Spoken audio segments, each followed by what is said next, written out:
ओम नमः शिवाय. परमपूज्य गुरुदेवता श्री कलावती माता लिखित श्री कृष्ण प्रताप. मागील भाग पुढे चालू.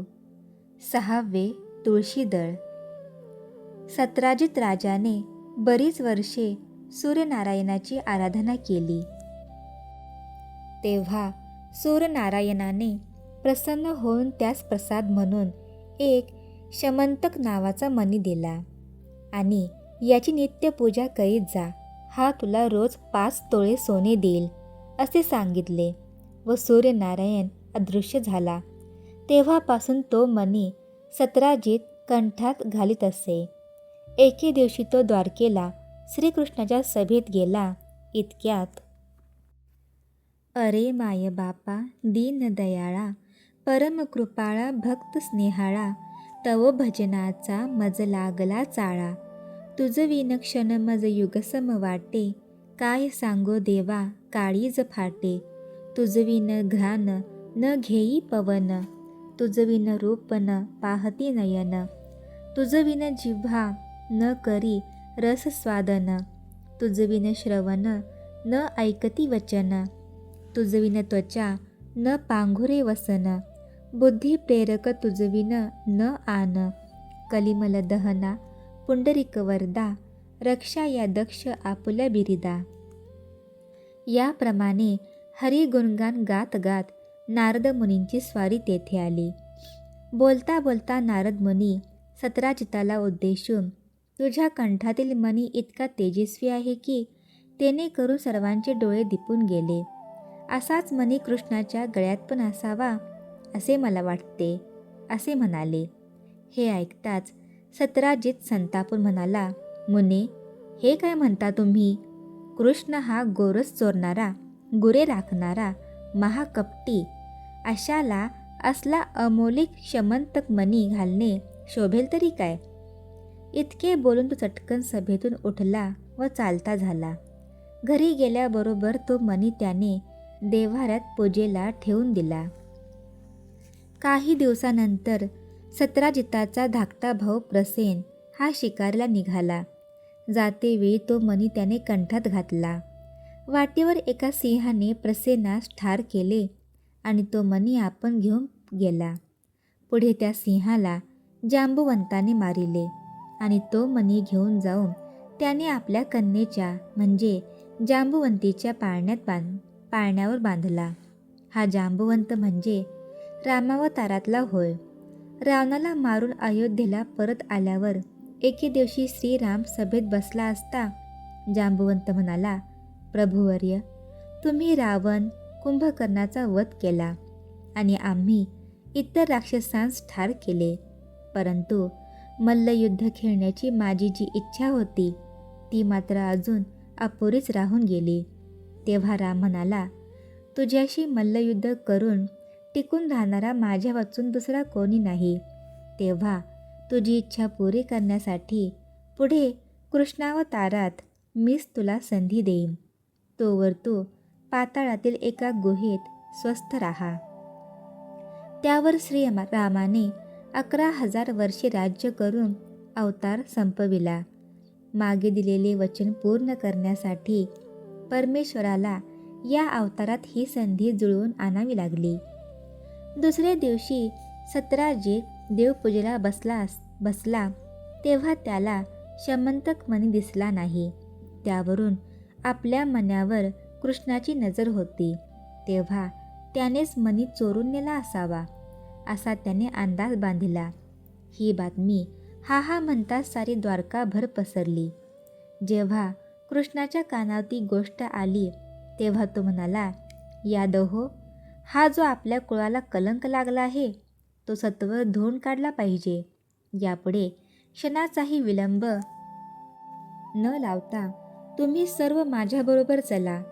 असे म्हणून कृष्ण शमंतक मणी शोधण्याचे निमित्त करून अरण्यात चालला. तोच वाटेत प्रसेनाचे प्रेत त्याच्या दृष्टीस पडले. थोडे पुढे गेल्यावर सिंहाचे प्रेत दिसले. त्यावर अस्वलाची पावले दिसली. त्याच खुणेवरून कृष्ण गुहेपर्यंत गेला आणि त्याने यादवांना उद्देशून, ही गुहा अति भयानक आहे. तेव्हा तुम्ही सर्व द्वारकेला परत जा. मी 28व्या दिवशी परत येईन. तीळ मात्रही चिंता करण्याचे कारण नाही, असे सांगून सर्वांना परतविले. कृष्णाने गुहेत प्रवेश केला त्या समयी जांबुवंत गाढ झोपेत होता. त्याची पत्नी म्हणाली, तू कोण आहेस बाबा? तुला बायको पोरे आहेत की नाही? जांबुवंत जर जागा झाला तर तुला जिवंत ठेवणार नाही. तेव्हा तू पावले न वाजविता हळूच आलास तसा गुहेच्या बाहेर निघून जा. तेव्हा कृष्ण म्हणाला, मी ब्रह्मचारी आहे, माझ्या मागे रडणारे कोणी नाही. तेव्हा जांबुवंताच्या हातात सापडलो तरी काही हरकत नाही. इतक्यात जांबुवंत जागा झाला. तोच कृष्णाने चतुर्भुज होऊन आपला पितांबर सावरून घेतला. तू कोणाचा कोण रे? असे जांबुवंताने तटावून विचारले. कृष्ण म्हणाला, शमंतक मणी चोरून आणलास याकरिता मी तुला शिक्षा करण्यास्तव आलो आहे. हे ऐकताच जांबुवंत बाहू पिटून कृष्णावर धावला. दोघांचे मल्लयुद्ध सुरू झाले. ते अहोरात्र 28 दिवसपर्यंत. युद्धांती जांबुवंताचे शरीर सत्वहीन झाले व तो मूर्छा येऊन धरणीवर पडला. तेव्हा त्याच्या छातीवर बसून कृष्ण म्हणाला, जांबुवंता, एक वार डोळे उघडून पहा. आता तरी तुझी मल्लयुद्ध खेळण्याची इच्छा पुरी झाली ना? त्या समयी राम राम असे म्हणत जांबुवंताने डोळे उघडले. तोच कृष्णाने रामरूपाने जांबुवंतास दर्शन दिले. जांबुवंताने रामास साष्टांग नमस्कार घातला.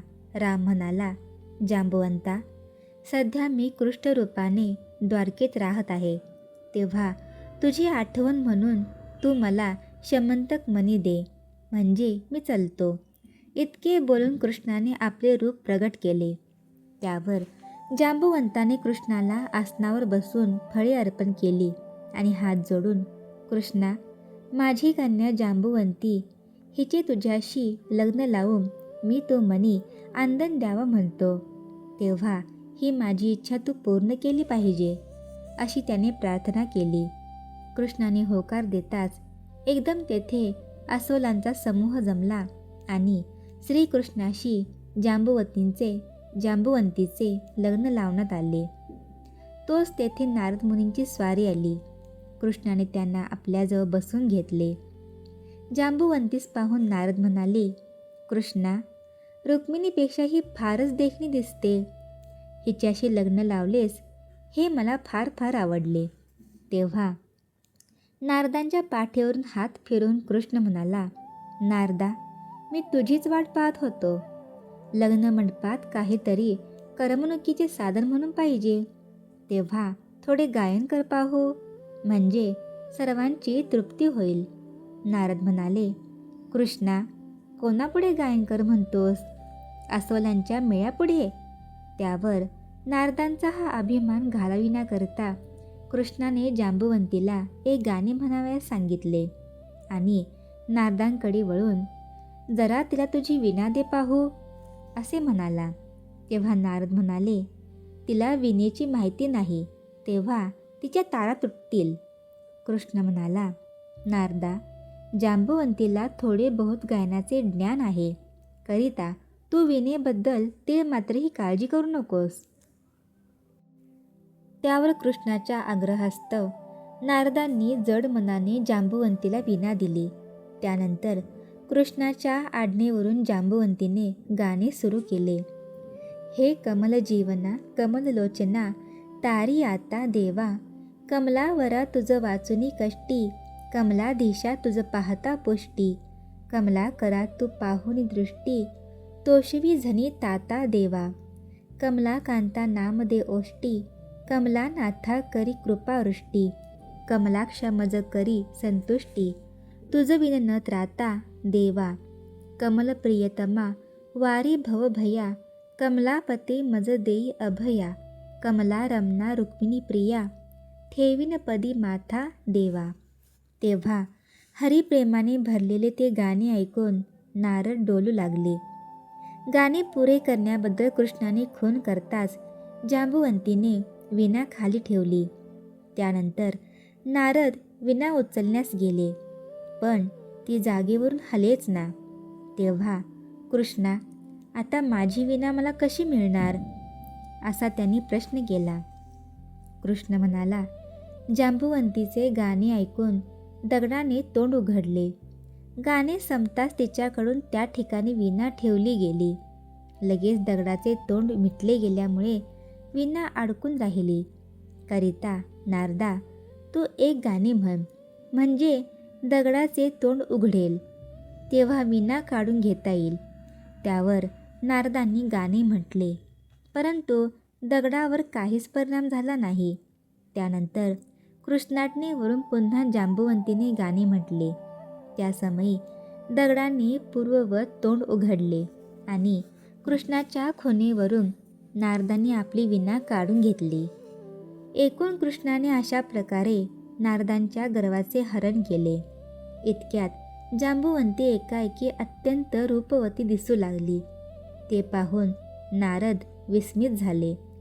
जांबुवंताने कृष्णास मनी आनंद दिला व जांबुवंतीसह कृष्णास द्वारकेला पाठवून दिले. त्यावर नारदही स्वस्थानी परतले.